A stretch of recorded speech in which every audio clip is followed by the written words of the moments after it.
اور بادشاہ نے حکم دیا کہ اسے میرے پاس لاؤ، میں اسے اپنا مصاحب خاص بناؤں گا۔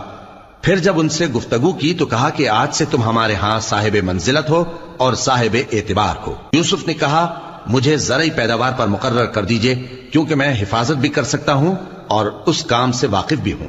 اس طرح ہم نے یوسف کو ملک مصر میں جگہ دی اور وہ اس ملک میں جہاں چاہتے تھے رہتے تھے۔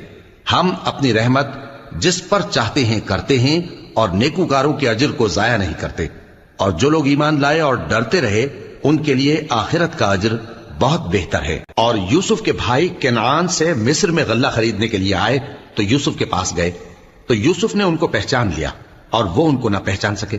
اور جب یوسف نے ان کے لیے ان کا سامان تیار کر دیا تو کہا کہ پھر آنا تو جو باپ کی طرف سے تمہارا ایک اور بھائی ہے اسے بھی میرے پاس لیتے آنا۔ کیا تم نہیں دیکھتے کہ میں ناب بھی پوری دیتا ہوں اور مہمانداری بھی خوب کرتا ہوں؟ اب اگر تم اسے میرے پاس